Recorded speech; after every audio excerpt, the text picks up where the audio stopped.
Good morning student.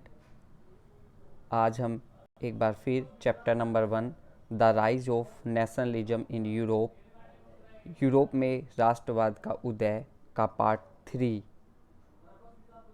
सुनने जा रहे हैं। इसमें भी हम कुछ इम्पोर्टेंट पॉइंट की चर्चा करेंगे टॉपिक वाइज टॉपिक। तो शुरू करते हैं हम। सबसे पहले हम बात करेंगे the theme of Frederic Sorrieu painting. Frederic Sorrieu ने जो पेंटिंग बनाई थी, 4 चित्रों की जो श्रृंखला बनाई थी, उसके बारे में हम पढ़ना शुरू करेंगे पॉइंटों के थ्रू। स्टार्ट करते हैं। The first print of the series, जो फर्स्ट प्रिंट यानी कि जो पहला चित्र था ऑफ द सीरीज माने ऑफ माने का, सीरीज माने श्रृंखला का जो पहला चित्र था सो वो दिखाता है the people of Europe and America और यूरोप के लोगों को, वहाँ के मीन यानी कि पुरुषों को, नर को, एंड वुमेन्स यानी कि स्त्रियाँ यानी कि नारियों को, ऑफ ऑल एज सभी आयु वर्ग के, छोटे ले से लेकर बड़े सब स्त्री पुरुषों को यूरोप और अमेरिका के दिखाता है।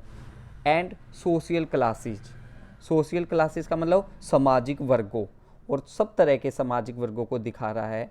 मार्चिंग माने चले जाना, जो एक चलते जा रहे हैं इन ए लॉन्ग ट्रेन, एक लंबी ट्रेन यानी कि एक लंबी पंक्ति में। एंड ऑफरिंग माने वंदना करना। ऑफरिंग होमेज का मतलब वंदना करते हुए जा रहे हैं किसकी? Statue of liberty.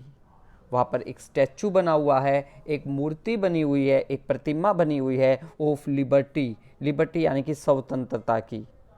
As they pass by it, they माने वे, पास बाई इट माने उसके पास से निकल रहे हैं। यानी कि फ्रेडरिक सोर्यू ने अपनी पहली प्रिंट की श्रृंखला में दिखाया था कि यूरोप और अमेरिका के जो स्त्री और पुरुष है, सभी एज के, सभी सामाजिक वर्ग के, वो एक लंबी पंक्ति में स्वतंत्रता की प्रतिमा के सामने वंदना करते हुए जा रहे हैं। अब स्टैचू ऑफ लिबर्टी क्या था? ये कहता है ए फीमेल फिगर, ये एक महिला का रूप था, वाज सोन जिसे दिखाया गया था, with the torch of enlightenment in one hand. Torch माने मसाल, और इनलाइटमेंट का मतलब क्या हुआ? वो मसाल जिसके अंदर प्रकाश निकल रहा है, प्रकाश का, ज्ञान का उदय हो रहा है। इन वन हैंड उसके एक हाथ में दिखाया गया था। एंड चार्टर, एक चार्टर मतलब एक घोषणा पत्र, किसका? ऑफ राइट ऑफ मैन, मानव के अधिकारों का, इन अदर दूसरे हाथ में उस देवी के दिखाया गया था। ऑन द अर्थ, धरती पर, इन द फोरग्राउंड का मतलब सामने, धरती पर प्रतिमा के सामने, ऑफ द इमेज माने प्रतिमा के सामने, धरती पर लाई माने बिखरे पड़े, लाई माने पड़े थे। द सेटर्ड माने बिखरे पड़े थे। रिमेन ऑफ सिंबल, रिमेन माने बचे हुए, सिंबल माने प्रतीक, ऑफ एब्सोल्यूट इंस्टीट्यूशन का मतलब निरंकुश संस्थानों के। यानी कि उस प्रतिमा के सामने धरती पर जो निरंकुश इंस्टीट्यूशन संगठन थे, उनके बिखरे हुए अवशेष पड़े थे। इन सोर्यू यूटोपियन विजन, सोर्यू की जो ये फ्रेडरिक सोर्यू की जो ये उसने अपनी चित्रों की श्रृंखला में जो भाव दिखाए गए थे, इन्हें यूटोपियन विजन कहा गया था। यूटोपियन विजन यानी कि कल्पना दृश्य, उसने अपनी कल्पना में दुनिया को दिखाया था। तो हम शुरू करते हैं। इन सोर्यू यूटोपियन विजन, सोर्यू के यूटोपियन का मतलब कल्पना दर्श, विजन माने दृष्टिकोण। यूरोपीय का फ्रेडरिक सोर्यू का जो कल्पना दर्श दृष्टिकोण था, the people of the world, उसमें जो पीपल लोग थे, ऑफ द वर्ल्ड माने संसार के, आर ग्रुप माने समूहों में थे। एंड डिस्टिंक्ट नेशन का मतलब अलग अलग राष्ट्रों के थे। आइडेंटिफाई माने पहचाने जा रहे थे, थ्रू देयर फ्लैग, उन्होंने अपने राष्ट्र के झंडे हाथों में ले रखे थे, एंड नेशनल कॉस्ट्यूम, कॉस्ट्यूम माने पोशाक और नेशनल माने राष्ट्रीय, और अपनी राष्ट्रीय पोशाक पहन रखी थी, ऐसा उसके चित्र में दिखाया गया था। फ्रॉम द हेवन, चित्र में दिखाया गया था कि फ्रॉम द हेवन, हेवन माने स्वर्ग, एबोव माने ऊपर, ऊपर स्वर्ग में, Christ, Christ Isa Masih, Sant, Sant, and angel माने जो फरिश्ते थे, gaze, gaze upon the scene, scene माने दृश्य, और गेज अपॉन माने नजरे जमाना, वो इस नीचे जो दृश्य चल रहा था इसके ऊपर उनकी नजरें जमाए हुए थे। They have been use by the artist, they have been use का मतलब उन्हें प्रयोग किया गया था, किन्हें, ईसा मसीह को, संत और फरिश्तों को प्रयोग में लाया गया था पेंटिंग में बाय द आर्टिस्ट, कलाकार द्वारा, टू सिंबलाइज, प्रतीक के रूप में, कि वो प्रतीक के रूप में है, फर्टिनिटी माने भाईचारा, among the nation of the world, among the nation of the world माने राष्ट्रों के बीच में, उनका इस्तेमाल दुनिया के, वर्ल्ड के राष्ट्रों के बीच में भाईचारे के प्रतीक के रूप में किया गया था। इस प्रकार हमने फ्रेडरिक सोर्यू की पूरी 4 चित्रों की जो श्रृंखला है उसके बारे में पढ़ा। अब हम स्टार्ट करते हैं पॉलिटिकल फीचर्स, राजनीतिक विशेषताएं of mid 18th century Europe, यानी कि अब हम बात करेंगे कि यूरोप के अंदर 18वीं शताब्दी के मध्य में क्या राजनीतिक विशेषता उभर कर सामने आई। स्टार्ट करते हैं पॉइंटों के through. Even the large country like Germany, Italy were divided into small kingdom. हमने देखा कि 18वीं शताब्दी के मिडल में जो लार्ज कंट्री थी, जो बड़े बड़े देश थे, लाइक जैसे कि जर्मनी एंड ये कहता है इटली, वर डिवाइडेड बट गए थे इनटू स्मॉल किंगडम, छोटे छोटे राज्यों में। The state and central Europe, state का मतलब ईस्टर्न, सॉरी स्टेट नहीं ईस्टर्न, द ईस्टर्न यानी कि पूर्वी, और सेंट्रल माने जो केंद्रीय यूरोप था, were under the autocratic monarchies. Autocratic monarchies का मतलब होता है निरंकुश राजतंत्र, यानी कि पूर्वी, हम बात करें ईस्टर्न यानी कि पूर्वी और केंद्रीय जो यूरोप था वो ऑटोक्रेटिक मोनार्चीज यानी कि निरंकुश राजतंत्रों के अंडर माने अधीन था।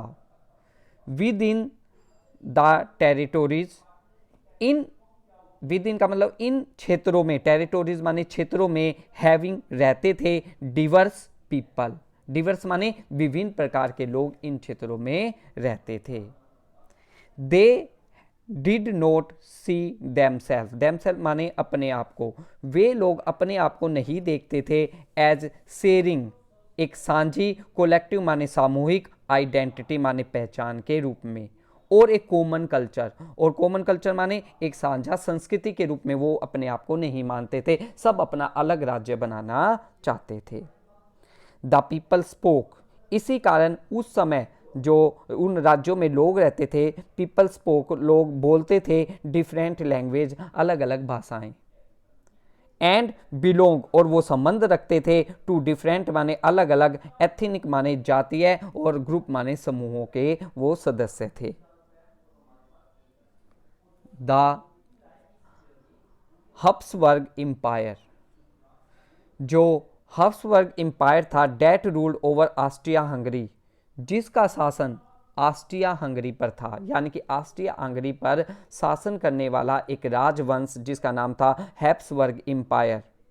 फॉर एग्जाम्पल, उदाहरण के लिए हम कहते हैं कि ऑस्ट्रिया हंगरी पर राज करने वाला जो हैब्सबर्ग एम्पायर था, वाज ए पैचवर्क, पैचवर्क माने एक छोटे छोटे हिस्सों में, of many different region and people. ये कहता है कि वो पैचवर्क बना था, वाज पैचवर्क की तरह कार्य कर रहा था, ऑफ मैनी डिफरेंट, कई, डिफरेंट माने अलग अलग क्षेत्रों, एंड पीपल माने लोगों को, पैचवर्क का मतलब जोड़ दिया गया था, यानी कि कई अलग अलग क्षेत्रों और कई तरह के लोगों को जोड़कर एक ऑस्ट्रिया हंगरी बनाया गया था, जिस पर शासन हब्सबर्ग साम्राज्य कर रहा था। इन हंगरी, ये कहता है in Hungary half of the population spoke Magyar. Hungary के अंदर जो हाफ ऑफ द पॉपुलेशन, आधी से ज़्यादा जो पॉपुलेशन थी, स्पोक माने वो बोलती थी मेगार लैंग्वेज, वाइल जबकि अदर हाफ स्पोक, आधी जो स्पोक थी, ये आधी जो जनता थी हंगरी के अंदर स्पोक, वो बोलती थी ए वेराइटी ऑफ डायलेक्ट्स का मतलब क्षेत्रीय भाषाएं, अलग अलग तरह की क्षेत्रीय भाषाएं। अगर हम बात करते हैं उस समय के मिडल वर्ग की, तो उसमें शामिल थे लेबर, फार्मर, क्लर्क, ये शामिल उसके अंदर थे। इस तरह हमने पढ़ा कि 18वीं सेंचुरी के मिडल टाइम में यूरोप के अंदर क्या पॉलिटिकल फीचर्स थे। अब हम बात करेंगे मीनिंग ऑफ लिबरलिज्म। लिबरलिज्म यानी कि उदारवाद के मीनिंग के बारे में, मतलब के बारे में। पॉलिटिकल माने राजनीतिक क्षेत्र में और इकोनॉमिक माने आर्थिक क्षेत्र में। और लिबरलिज्म शब्द कहाँ से निकला था, स्टार्ट करते हैं हम। द आइडियालॉजी माने होता विचारधारा, एक विचारधारा ऑफ लिबरलिज्म माने उदारवाद की। वाज एन इम्पोर्टेंट फैक्टर, एक महत्वपूर्ण फैक्टर माने कारक था, घटक था। विच जिसने प्रमोटेड माने आगे बढ़ाया, किसको, द सेंस ऑफ नेशनलिज्म माने राष्ट्रवाद की भावना को, एंड नेशन स्टेट और राष्ट्रीय राज्य की भावना को। यानी कि राष्ट्रवाद की भावना और राष्ट्रीय स्टेट की भावना को प्रमोटेड, आगे बढ़ाने में एक महत्वपूर्ण आइडियोलॉजी, विचारधारा थी लिबरलिज्म, जिसे हम कहते हैं उदारवाद। द टर्म माने शब्द, लिबरलिज्म माने उदारवादी जो शब्द था, हैज बीन ड्राइव माने निकला, फ्रॉम द लैतीनी वर्ड, लैतीन भाषा के शब्द जिसका नाम था लीबर अर्थात स्वतंत्र, जिसका नाम था लीबर अर्थात स्वतंत्र। Different people interpreted, different people का मतलब अलग अलग लोगों ने, इंटरप्रेटेड माने व्याख्या की, द मीनिंग अर्थ की, किसके, लिबरलिज्म उदारवाद के, differently in their one way, in their माने उनके, वन वे माने अपने तरीके से, अलग अलग ढंग से उन्होंने उदारवाद की परिभाषित किया। इंटरप्रेटेड माने व्याख्या करना। For the new middle class, ये कहता है नए मध्यम वर्ग के लिए, लिबरलिज्म स्टूड, लिबरलिज्म का मतलब था for the freedom of individual यानी कि इंडिविजुअल माने व्यक्तिगत स्वतंत्रता, व्यक्ति के लिए स्वतंत्रता, and equality of all before the law, equality माने समानता, ऑल बिफोर द लॉ का मतलब कानून के समक्ष समानता। ऐसा नया जो न्यू मिडिल क्लास थी उसके लिए लिबरलिज्म का मीनिंग था। अगर हम बात करें पॉलिटिकली रूप में, इट मीनिंग लिबरलिज्म यानी कि उदारवाद का मतलब था राजनीतिक रूप में the concept of government by consent, यानी कि कॉन्सेप्ट ऑफ गवर्नमेंट का बाय कंसेंट माने आपसी सहमति, गवर्नमेंट का निर्माण हो, लेकिन किसके द्वारा, आपसी सहमति से गवर्नमेंट का निर्माण होना चाहिए, सरकार का निर्माण होना चाहिए। फॉर सम माने कुछ लोगों के लिए, इट मीन्स इसका मतलब था having the right of private property, private माने निजी और प्रॉपर्टी माने संपत्ति और राइट माने अधिकार, निजी संपत्ति का अधिकार प्राप्त होना। इन द इकोनॉमिक स्पेयर माने क्षेत्र और इकोनॉमिक माने आर्थिक। अगर हम आर्थिक क्षेत्र की बात करें, लिबरलिज्म यानी कि उदारवाद स्टूड माने खड़ा था for the freedom of market, यानी कि बाजारों में मुक्ति को लेकर, बाजार मुक्त कर दिए जाए। द ट्रेडर डिमांडेड, और ये कहता है ट्रेडर जो व्यापारी डिमांड मांग करता है फ्री मूवमेंट, आज़ाद आवागमन की, ऑफ गुड्स सामानों की, एंड कैपिटल माने पूंजी की, वो दे दी जाए। इस प्रकार हमने देखा लिबरलिज्म माने उदारवाद का अलग अलग लोगों के लिए, अलग अलग क्षेत्र के लिए, चाहे वो पॉलिटिकल क्षेत्र हो, चाहे इकोनॉमिक क्षेत्र हो, या फिर चाहे मिडिल क्लास के जो लोग हैं, पीपल है, उनके लिए, सब लोगों के लिए डिफरेंट इसका मीनिंग था। आओ हम बात करते हैं अब features of Vienna treaty of 1815। Vienna की संधि जो 1815 में हुई, उसके क्या क्या फीचर विशेषताएं थी, उसके बारे में हम पढ़ना स्टार्ट करते हैं। पॉइंटों के थ्रू। सबसे पहले कहता है the basic objective of the treaty of Vienna of 1815 was to undo most of the change that had come about in Europe. The basic object, basic का मतलब आधारभूत, ऑब्जेक्ट माने उद्देश्य है। किसका उद्देश्य है? ट्रीटी ऑफ वियना ऑफ 1815, 1815 में जो वियना की संधि हुई थी उसका जो आधारभूत उद्देश्य था वाज टू अंडो माने वापस करना, मोस्ट ऑफ द चेंज, उन सारे बदलावों को, that had come about in Europe, जो यूरोप में आए थे। कब? जब नेपोलाई युद्ध हुए थे, तब जो बदलाव आए थे उन बदलावों को खत्म करना। द बुर्बो डायनेस्टी, बुर्बो जो डायनेस्टी, जो राजवंश था, विच हैड बीन डिपोज माने उखाड़ फेंकना, हमें लास्ट में याद होगा, लास्ट वाले वीडियो में, जिसे उखाड़ फेंका गया था फ्रेंच रिवॉल्यूशन, फ्रांसीसी क्रांति द्वारा, आपने 9th में भी पढ़ा होगा, वाज रिस्टोर माने टू पावर, उसे पावर में वापस लाया गया इस संधि के द्वारा, यानी कि बुर्बो राजवंश को फिर से फ्रांस का शासक बना दिया गया। एंड फ्रांस लोस्ट, फ्रांस ने खो दिए, द टेरिटोरीज, वो सारे क्षेत्र, इट हैड अनेक्सिड माने मिलाना, जिनका विलय किया गया था फ्रांस में अंडर नेपोलियन के समय में। इसके बाद हम इसके थर्ड वाला पॉइंट करना चाहेंगे, ए सीरीज ऑफ स्टेट, एक श्रृंखला, स्टेट माने राज्यों की, वर सेटअप माने स्थापित कर दी गई थी, ऑन द बाउंड्रीज माने सीमाओं पर, ऑफ फ्रांस की, टू प्रिवेंट, ताकि बचाया जा सके, the France expansion in future, ताकि फिर से फ्यूचर माने भविष्य में फ्रांस अपने क्षेत्र का विस्तार न कर सके।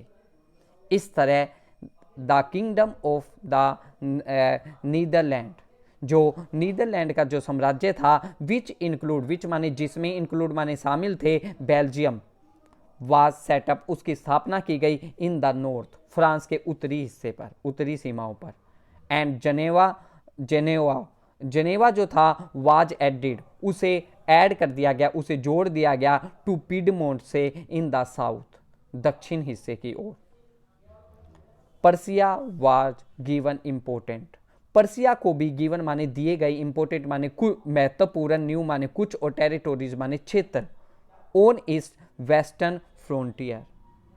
वेस्टर्न फ्रंटियर का मतलब कि जो पश्चिमी फ्रंटियर माने जो सीमाएं थी उनके ऊपर फ्रांस की, वाइल, जबकि ऑस्ट्रिया वाज गिवन, ऑस्ट्रिया को दिया गया कंट्रोल माने नियंत्रण, ऑफ नॉर्थर्न इटली, उत्तरी इटली का सारा नियंत्रण ऑस्ट्रिया को दे दिया गया। द जर्मन कॉन्फेडरेशन का मतलब महासंघ, जर्मनी का जो महासंघ बनाया गया था, जिसमें 39 स्टेट को मिलाया गया था, डेट हैज बीन सेटअप, जिसकी स्थापना की थी किसने? नेपोलियन ने, वाज लेफ्ट अनटच, उसे वाज लेफ्ट माने छोड़ दिया गया, अनटच माने बिना छेड़े, उसे सेम वैसा का वैसा ही रहने दिया गया। इस प्रकार हमने आज कुछ पॉइंट्सों के बारे में पढ़ा, कुछ टॉपिक्स के बारे में पढ़ा, हमने आगे हम कुछ और टॉपिक्स के बारे में डिस्कस करेंगे, ताकि ये चैप्टर हमें धीरे धीरे शॉर्टली तरीके से कंसल्ट हो सके, हमें समझ आ सके। Thank you.